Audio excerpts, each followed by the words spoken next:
everyone, I'm Rhonda and welcome back to my channel and welcome to a new video. Today I'm going over all 15 books that I read in the month of November, and overall I have to say November was a pretty decent month in terms of how many books I read. I read more than I thought I was going to have time for. The quality of the books was just okay. I had an average Goodreads rating of 3.28, which is a little bit on the low side considering I did have quite a few 4-star reads and I did have one 5-star read. However, the rest of the books were kind of mid-range for me with three stars, and I did have one 2-star read and I did DNF one book. So there is that.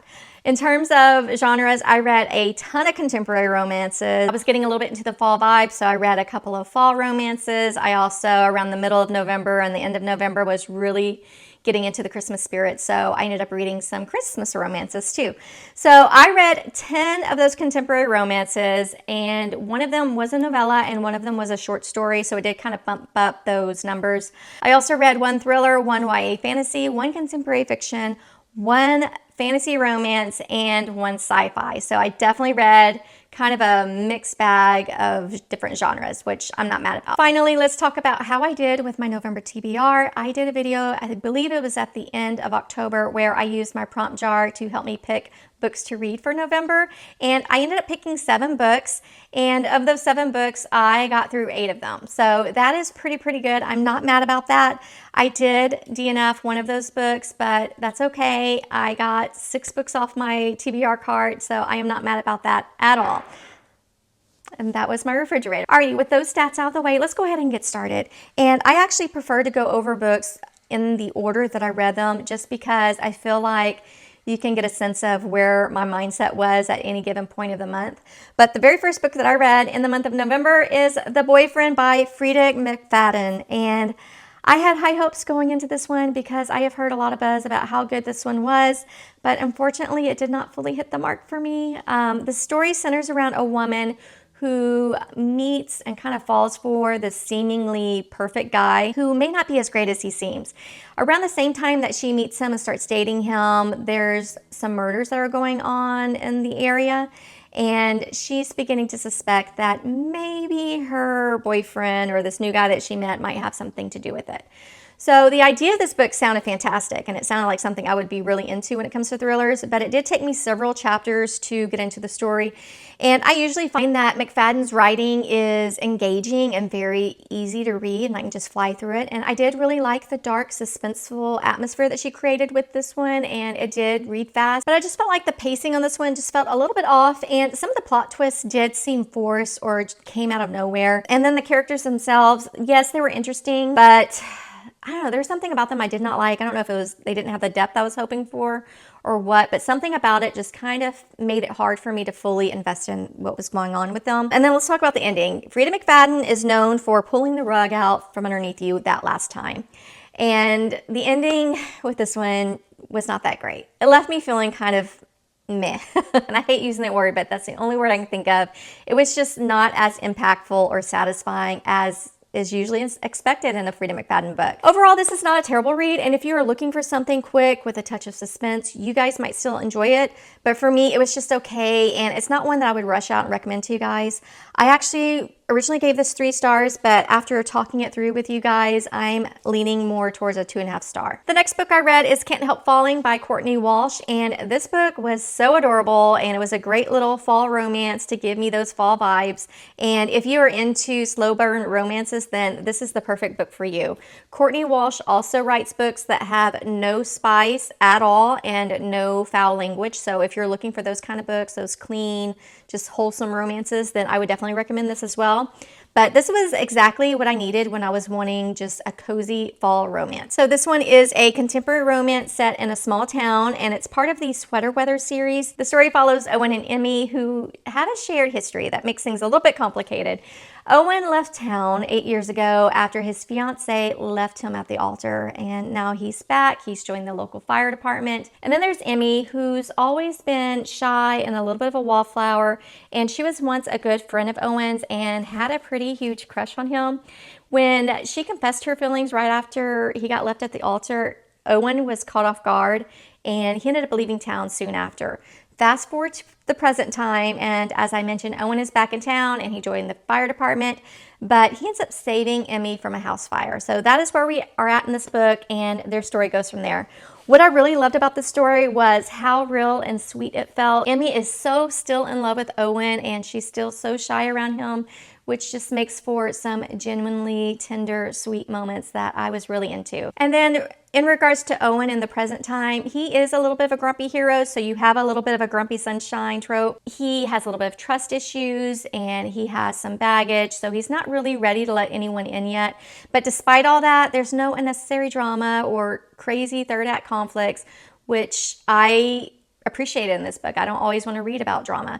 This is just a beautiful character-driven story that lets these two characters slowly find their way back to each other. I also love that Emmy runs a bookstore, and she also has a secret podcast giving dating advice, which adds a little bit of a fun twist to this whole story. I really love this one, so if you're looking for a wholesome, feel-good romance that takes its time, this one is definitely worth picking up. I'm already very much excited to check out more from the series, and also check out some other books by Courtney Walsh. I really enjoy her writing. This one got 3.5 stars. The next book I read is The Fallback Plan by Melanie Jacobson. This book is also part of the Sweater Weather series, which is a collection of small town romances that have been written by different authors, but I believe they are all set in the small town. But this one is a shorter read than this last one, and I believe it only has 230 pages, but it packs a lot in. This story follows Jolie, who has come back to her hometown, and she buys the local bar, and she kind of transforms it, renovates it into a little bit of a classier bar.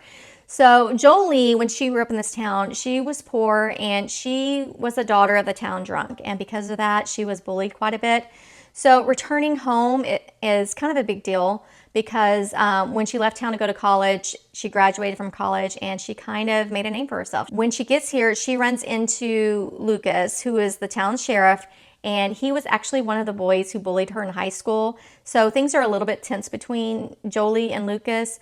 But Lucas himself, he is actually the guardian of his niece now, and while he and Jolie are not getting along so much at first, she starts to see a little bit of herself in his niece and takes the girl under her wing, and they become friends and they start hanging out. Lucas, even though he bullied Jolie back in the day, he had a little bit of a chip on his shoulder, but he has since turned over a new leaf and he doesn't have that same thing going on in his life.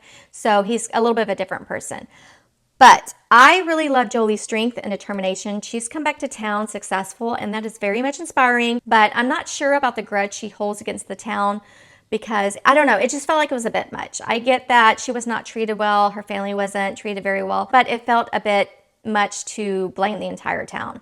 There was also a little bit of a mystery that gets introduced in this book, and I am still not sure how it fits in with the rest of the book. It kind of felt a bit out of place and did not add much to the plot. I think if you took that entire mystery out, you would get the same book. It didn't add or take away anything from the story. It was just, they threw it in for the sake, I don't know. It just, I don't get the mystery and why it was in here.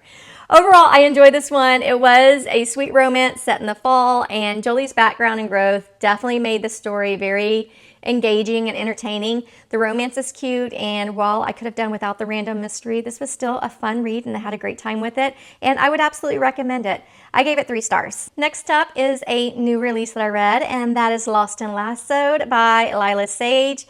I was so looking forward to this book since book 1 of the series, and I have to say, the dedication page in this book, it was written just for me because I was one of those people who was ready for Gus and Teddy's story from book 1. So I just love that personal touch. This book is a small town cowboy romance with a solid mix of grumpy sunshine, hate to love vibes. Plus there is a little bit of an age gap. It is only 8 years, which to be fair is nothing to me. I'm married to someone who's 9 years older, so it didn't bother me. Also, it's told in dual POV with alternating chapters between Teddy and Gus. This story centers around Gus, who runs the Rebel Blue Ranch and is a single dad to his 6-year-old Riley. And Riley is actually visiting this summer for, I believe for the entire summer or for several weeks of the summer while her mom is out of town. And he's buried under a mountain of work and he definitely needs help.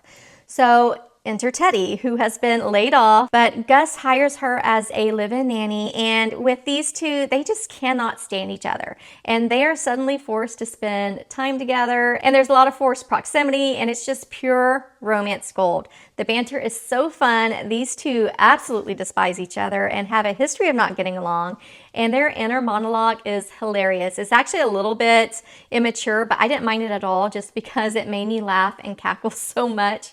I also love the pacing of the relationship. This is another one that's a little bit of slow burn. These two really, as I mentioned, they do not like each other at all, but they slowly start to catch feelings for each other the more and more they spend time together, which I appreciated the slowness of them catching the feelings. I do not like books where they don't get along and all of a sudden by chapter 4 they love each other. I think that's weird to me. Anyway, it really hit all of the notes for me, and it was definitely worth the wait. If you're looking for a romance that is heartwarming with a touch of humor and just a lot of feels, then definitely check this one out, and I highly recommend it, and I gave it 4 stars. Next is The Temporary Roomie by Sarah Adams. This is another clean, closed-door romance. This book is the second book in a standalone duology series. The first book was The Off-Limits Rule, which I really enjoyed so much. This one, unfortunately, really did not fully get there for me. While it was cute and it was entertaining, I just was not in love with it. This is Hate to Love. Again, it's a clean romance, but it follows Jessica, who was introduced in book 1. She is single and she is pregnant. The father of the baby is not in the picture, but she needs a place to live after a leak in her home causes some mold damage. So while that is getting renovated, she needs a place to go. So Drew in this book, he's the male main character. He is a doctor, and he is actually the brother of Lucy from the first book. He needs a girlfriend to avoid some unwanted attention at work, and he also needs someone to go with him to this work event. So he asked Jessica to play the part in exchange for letting her stay at his place. The problem is they do not like each other at all, but while they live together, they play a ton of pranks on each other, and some of them were funny, at least at first, but then they got old very, very quick, and some of them got pretty mean-spirited, and I did not like that at all. But in this book, as I mentioned, they don't like each other, especially Jessica, and I get why Jessica is mad at Drew and doesn't get along with him, but it did not justify her level of disdain for him. The third act also felt a little bit forced, and while there were moments of chemistry, it just was not enough to make up for just the over-the-top pranks and the meanness of some of it. Overall, this one was okay, but it definitely was not my favorite of the series, nor is it my favorite from this author. Again, I love the first book in the series, and I would definitely tell you guys to go check that one out. But this one I gave 3 stars. It was good. It was entertaining. It just is not my favorite. The next book I read is November 9 by Colleen Hoover, and wow. I absolutely loved this book. It was such an emotional read. I cried in several parts. This is actually only my second Coho book I read. It Ends With Us, and I gave that one 5 stars. I really enjoyed that one too. And just like that book, I'm giving this one 5 stars. I did read one of her other books this month, and I will get into that a little bit later, but I definitely get why this author is incredibly popular, and I do want to read more from her backlist. But this story follows Ben and Fallon, who meet by chance when they're 18 or 19, I don't remember, but they meet on November 9th, and Fallon is actually the daughter of a famous actor, and she herself was on a popular TV show at one time, but she got in an accident when she was 16 or 17, and it left her with some scars, and she got written off the show. So during this past timeline, she's dealing with some insecurities just about her appearance, and she's trying to figure out what to do with her career and where it goes from here. So Ben and Fallon, when they meet, their little meet cute's interesting, but they do have an instant connection. The problem is Fallon is actually moving from LA to New York the very next day.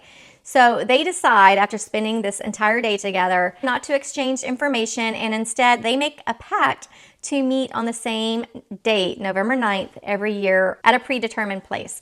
This book takes us through their lives over several November nights, showing us how they grow from these teenagers to young adults. And I really loved following their journeys and watching them grow, especially since they're both so incredibly flawed and dealing with so much. I felt like I was right there with them and experiencing everything with them. Now, I have heard people say that Colleen Hoover writes about toxic relationships, and yeah, there might be some truth to that, but honestly, I think she just writes about flawed people in general, which we all are in real life, and I do appreciate that. Not everything is rainbows and sunshine, and sometimes I do enjoy reading about real people with real problems. So once I really got into this book, I could not put it down. There was a very, very big plot twist that I did not see coming at the end, and it really tied everything in this book together.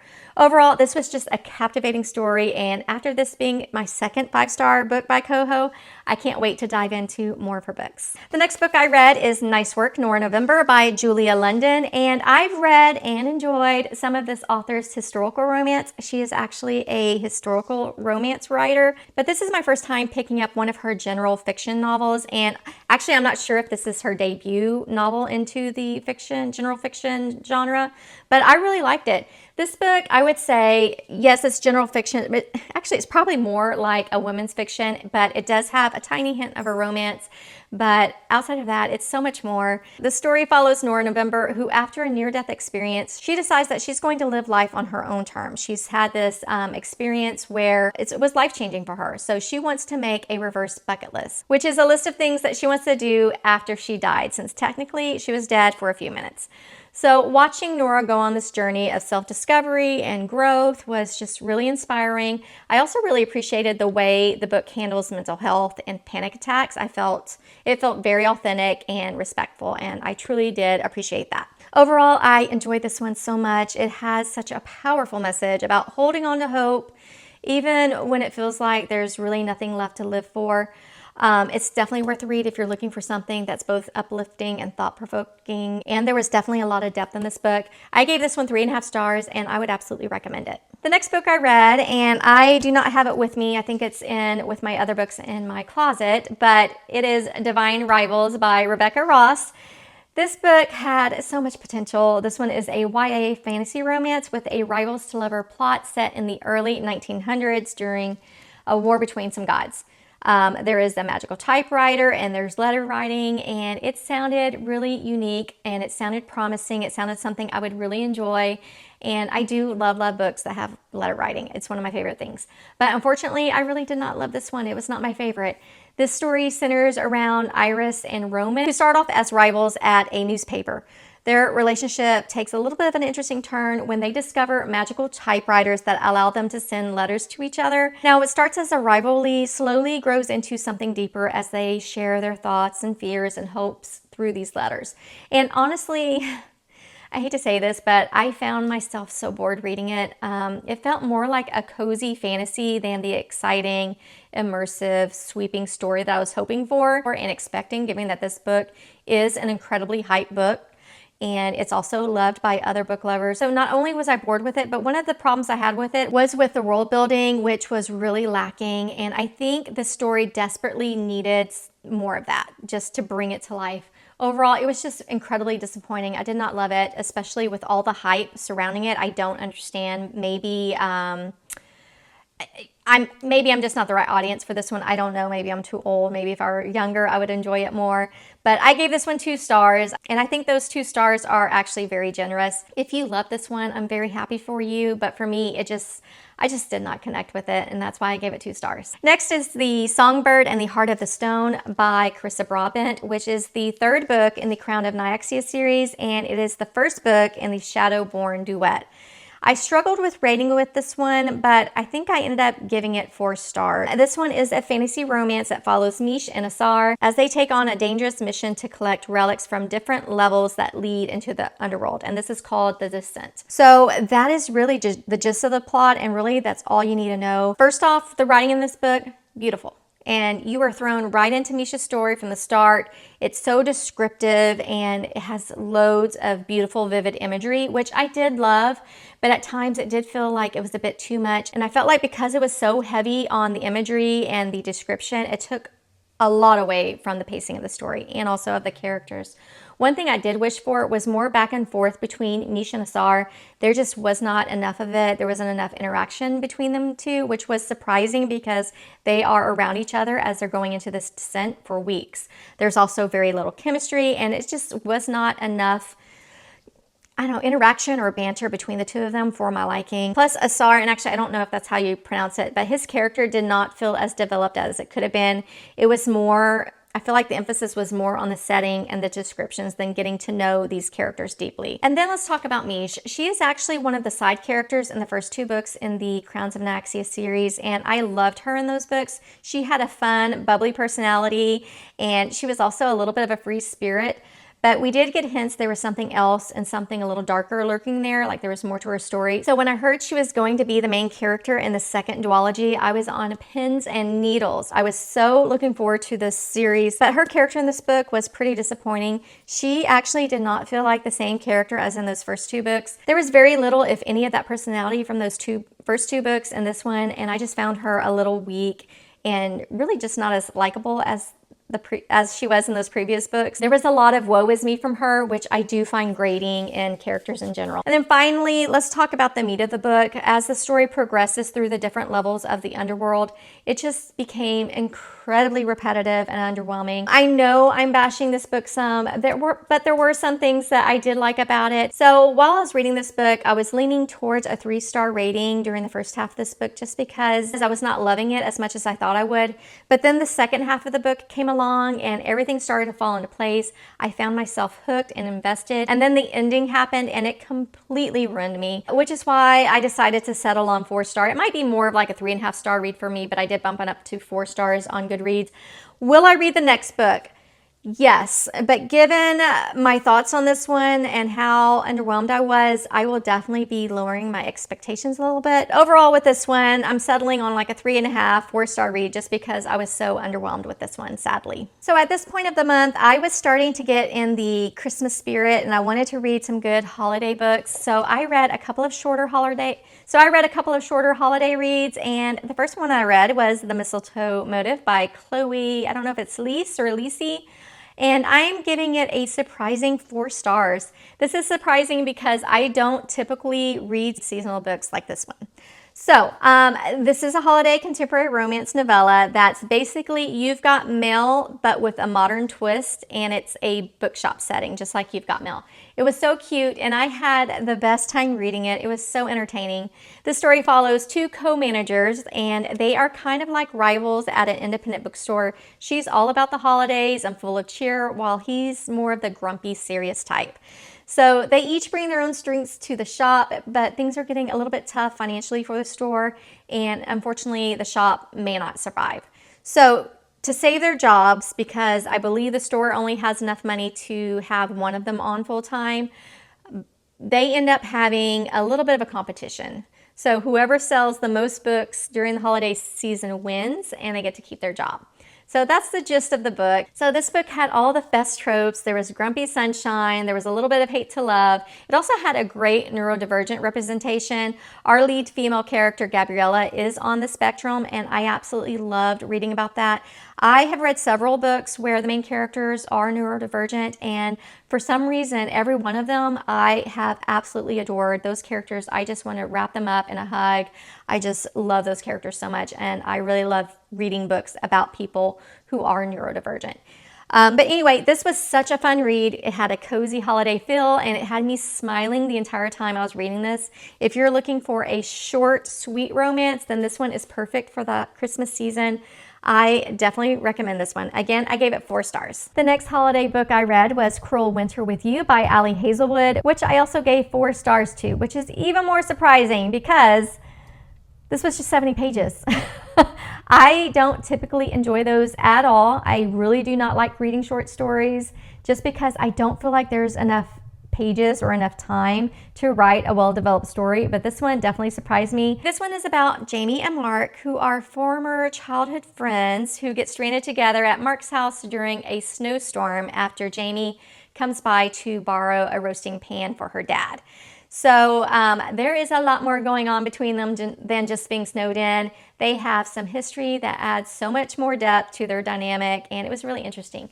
As I mentioned, the story is only 70 pages, so it's a super quick read, and you can find it on Kindle Unlimited as part of their 2024 Holiday Short Story Collection.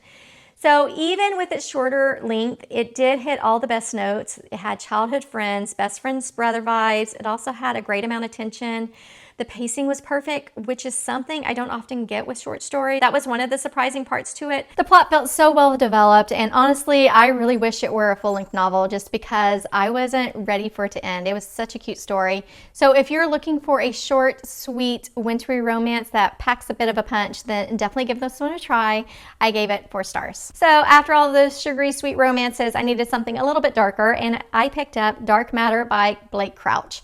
So this one is a sci-fi thriller, and I found it very interesting, and it definitely kept me hooked from start to finish. So I did read Crouch's Wayward series before, and I do remember really enjoying it, even though I think I remember the last book got weird.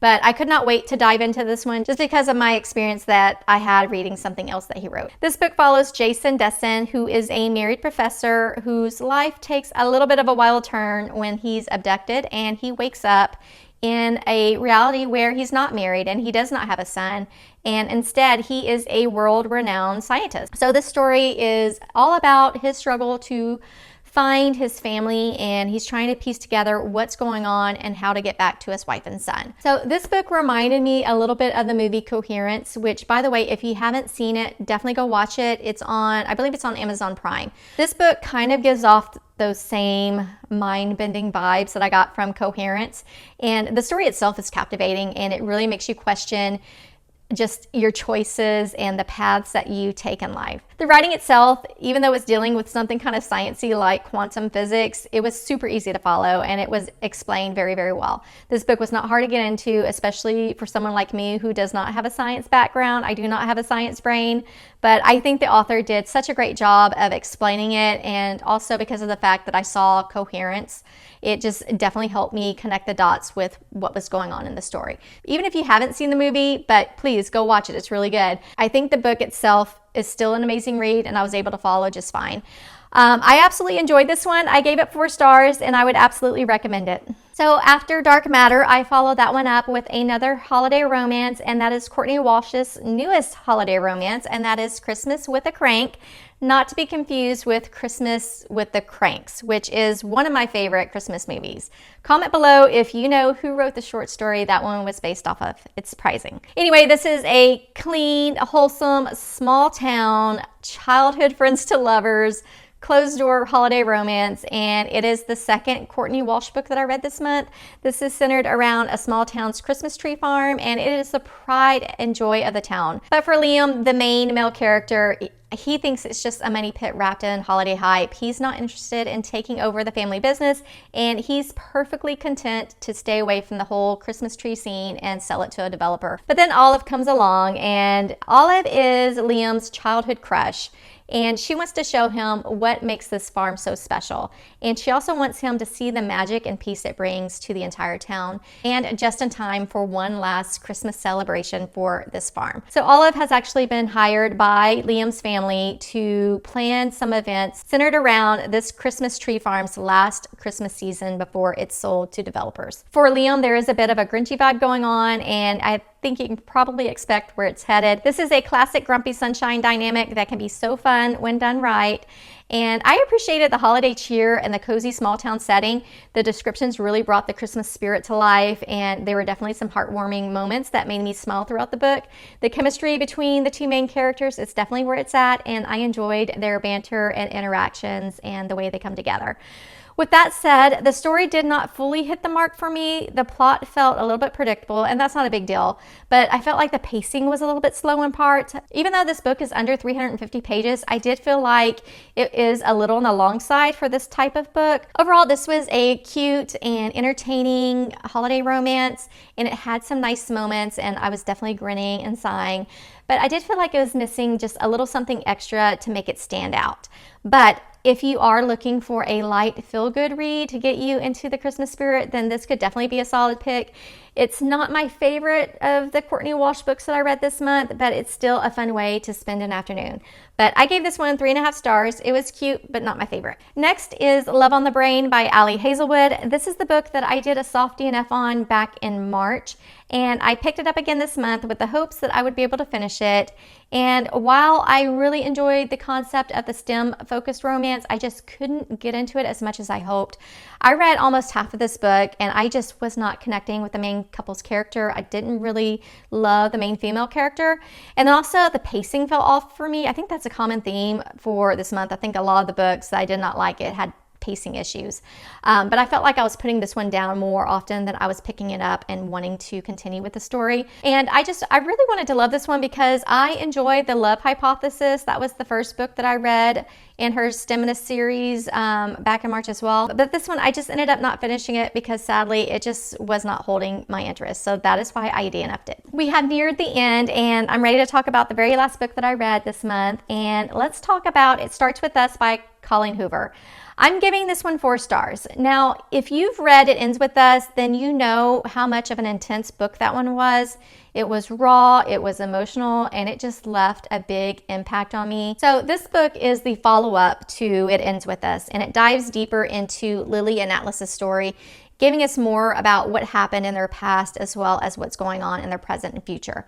So I am not going to get too much into this in case you have not read It Ends With Us, and if you haven't read that one, please do. It was a really good book, and then the movie adaptation was just as good. I think they did a great job with it. But what I really loved about this book was how it brought back the characters and how it expanded on them. We get to see more of Lily's growth and how she navigates life after everything she went through in the previous book. And then, of course, there's Atlas, and oh my goodness, Atlas. He's everything you hope he would be. He's kind and caring, and he's just so swoony. But the romance between them was everything that I wanted as well. It was sweet, and it was a little steamy, and it was just full of depth, which is what I want in a romance. Now, with that being said, this one was not perfect. I did feel like there were some parts that seemed a little bit rushed, especially in terms of Lily's struggles with her past and the complications that came with it. And that's all I can say without ruining anything. But it did have some moments that did feel a little more predictable, but the emotional connection was still there. Even though it was kind of predictable, it's still a good book and it still kept me invested. Overall, I really enjoyed it. It gave me those warm, fuzzy feelings, and it also kept me thinking about the complexities of love and relationships. If you loved It Ends With Us, I think It Starts With Us is maybe a must read. I don't think this book had to be published or had to be written. I was satisfied with the way It Ends With Us ended. I think it ended perfectly, but I'm glad the author did write this, and I'm glad that I read it. It's definitely worth it for the insight into Lily and Atlas's journey, but just know going into it that it's not going to be anywhere near as heavy nor as intense as that first book was, but I still feel like it was a solid read that's going to leave you satisfied, and I felt like it gave this story of Atlas and Lily its proper conclusion. So with all those reasons, I gave it 4 stars. Okay, my friends, that's it for today's video. Thank you all so much for hanging out with me and hearing me yammer on about all these books that I read. If you have read any of these, I would love to know what your thoughts on them are. Drop your thoughts in the comments below. Also, let me know what your most favorite book of last month was. And I think mine is going to have to be November 9th by Colleen Hoover. That was my only 5-star read. I loved it so much. But if you enjoyed this video, don't forget to give it a thumbs up and subscribe if you haven't already. And go ahead and hit that bell so you won't miss any future videos or reviews. Until next time, my friends, happy reading, and I'll see you in the next video. Bye.